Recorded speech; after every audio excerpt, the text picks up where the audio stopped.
Isa sa paborito kong karakter ay etong si Gio Tomioka. Tahimik, seryoso at napaka-expressionless ng kanyang muka.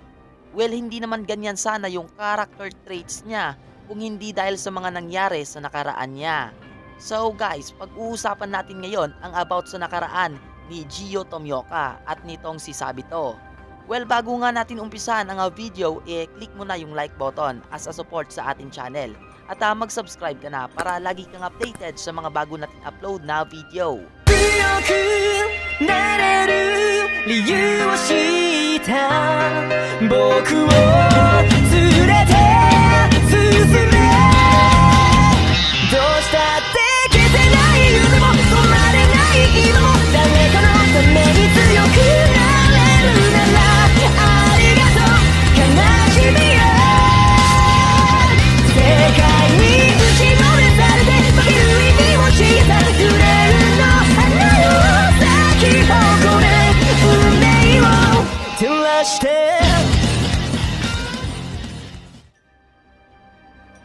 Isa nga sa napaka-misteryosong karakter etong si Gio Tomioka. Wala pang pinapakita nga backstory niya at ni Sabito sa series. Kay Sabito merong konting details about sa nakaraan niya sa early episodes ng season 1. Pero hindi nga ito ganon ka-detalyado. At ngayon nga dito sa ating video at tatalakayin natin yung nakaraan ng present Water Hashira si Gio Tomioka at ng kaibigan niya na si Sabito.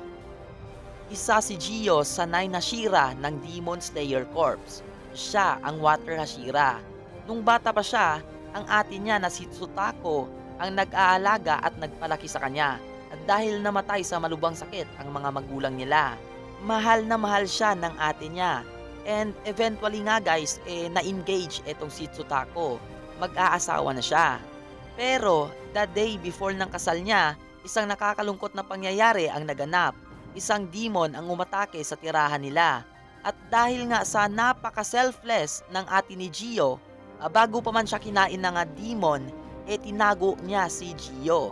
After nga ng katakot-takot na pangyayaring ito guys, sinubukang ikwento ni Gio ang mga nangyari sa mga kalapitbahay niya. Pero walang naniniwala sa kanya.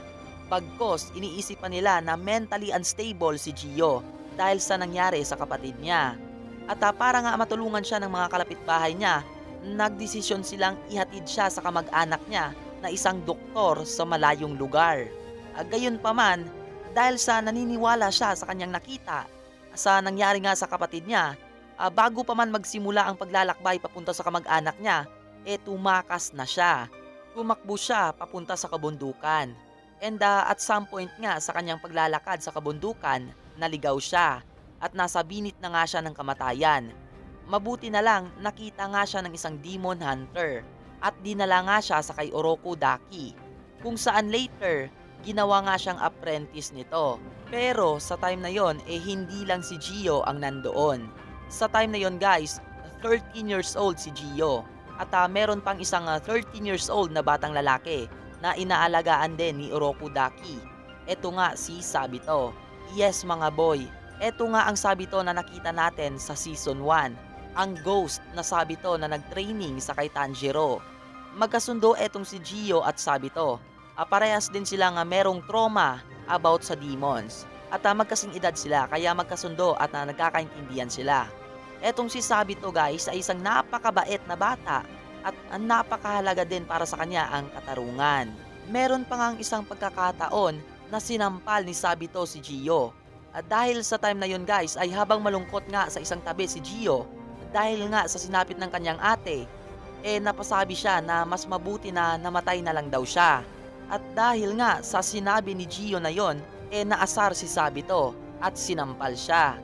Sabi pa niya sa kay Gio na pag sinabi mo ulit ang katagang yon, hindi na tayo magiging magkaibigan pa. At dahil para nga sa kay Sabito, insulto ang mga katagang yon para sa ate niya, na sinakripisyo ang buhay para lamang sa kapakanan at sa kinabukasan ni Gio. Dagdag pa ni Sabito, hindi pwedeng mamatay si Gio dahil sinakripisyo ng ate niya ang buhay nito para sa kanya at ang kinabukasang pinapangarap ng ate niya ay dala-dala niya palagi. And eventually, dumating na nga yung time ng final selection. candidate sila sa final selection para maging professional demon hunter. Pagdating sa lakas at abilidad, talagang malayo yung agwat nila. Sobrang lakas netong si Sabito. Habang etong si Gio nga, una pa lang, na-injured na siya agad ng isang low-level demon lang.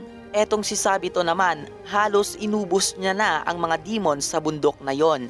Malakas siya guys. Isa siyang legendary demon slayer in my own opinion. Pero kahit ganun pa man siya kalakas, hindi nga nakapasa etong si Sabito sa final selection ng mga demon hunter. During yung final selection, niligtas ni Sabito si Gio at ipinagkatiwala sa isang candidate din ng final selection. Habang si Sabito naman sumaklolo sa ibang candidate na humihingi din ng tulong. At nang gumising nga si Gio, tapos na ang final selection at nakapasa nga siya sa final selection after niya masurvive ang 1 week sa bundok na puno ng demons. Samantalang ang kaibigan niya naman na si Sabito, namatay sa kamay ng hand demon. Ito yung demon na pinatay ni Tanjiro sa final selection. At dahil nga sa mga pangyayaring ito, despite nga sa mga naabot ni Gio, kahit lumakas na siya at napabilang pa sa mga Hashira, never niya kinonsider na isa siyang Hashira. Sabi niya pa, hindi siya karapat-dapat na maging Hashira dahil hindi nga niya daw magawang makapatay ng isang demon man lang during final selection.